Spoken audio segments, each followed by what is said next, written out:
Hey y'all, I'm Josh, a professional screenwriter. My goal is to help you find your voice and take your story from concept to production. Interior bedroom day. I'm rolled in a comforter like a burrito, phlegm thick inside my throat. I've been fighting the flu for the last week, but there's another fight that's raging. Buff men and women in Toronto, Canada, gladiators on my Zoom screen, beating the tar out of each other because my sadistic imagination willed it so. Smash to titles.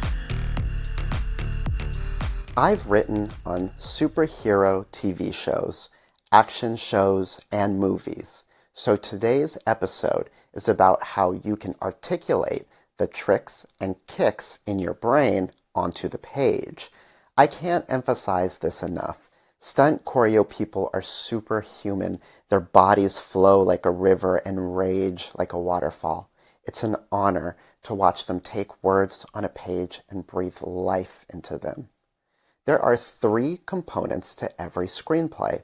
You have a heading, which establishes where the scene takes place, dialogue, and action lines. Action is what your character does in the scene. It isn't just The Rock holding onto a car and a helicopter at the same time. It can be as simple as she pours milk into her tea. Fight choreo is always written in the action. Back in film school, what I learned about the action section is that you must keep things sparse. You're not supposed to embellish or do anything that could be seen as directing the director or directing the fight choreographer how to do their job. Leave it to the experts. This is basically the example scene I was given. Matt and Jonathan fight.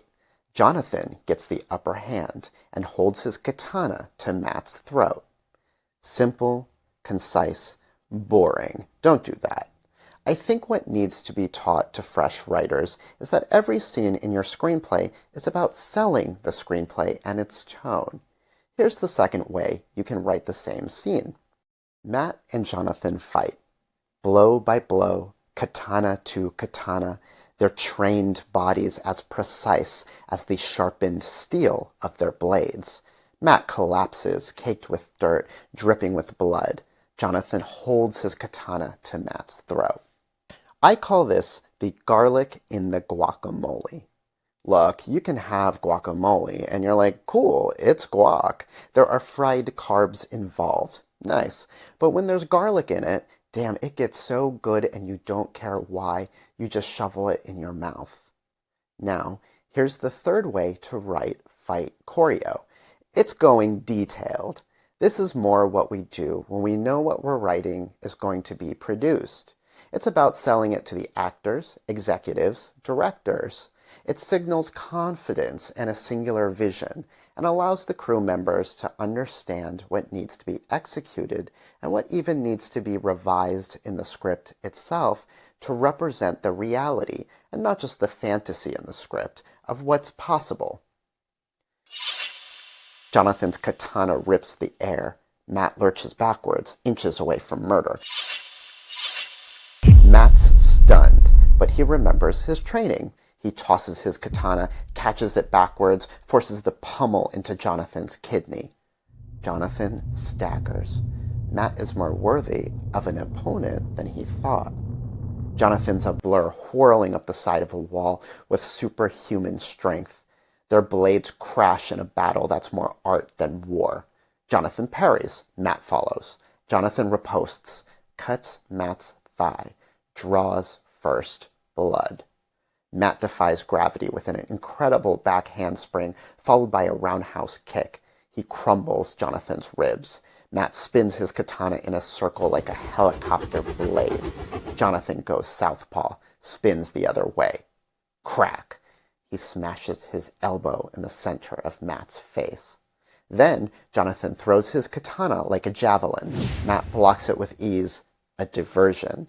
Jonathan sweeps Matt's leg and with his inertia smashes his shoulder into Matt's chest, pinning him to the ground. Matt's katana goes flying. Jonathan catches it. Matt's own weapon betrays him as Jonathan holds the blade to Matt's throat. Now, asterisk time. The scene on screen won't wind up looking like this because there will be concessions and embellishments. Double asterisk. It's pretty hard to find scripts to study that read like the previous scene because they're usually that detailed in later production revisions that aren't released. Triple asterisk. I've done karate and Muay Thai. It's mostly for looks. I promise I'm a wimp. So, writing this sort of choreo is fun for me.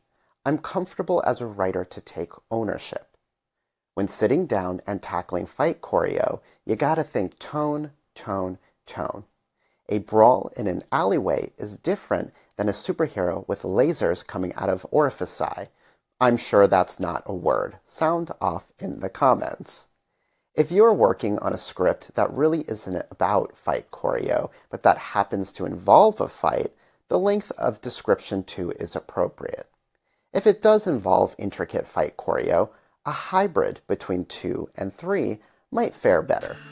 So, next time you make a burrito, don't forget, a little garlic in the guac goes a long way. Please do the YouTube thing and hit like and subscribe. See y'all next time.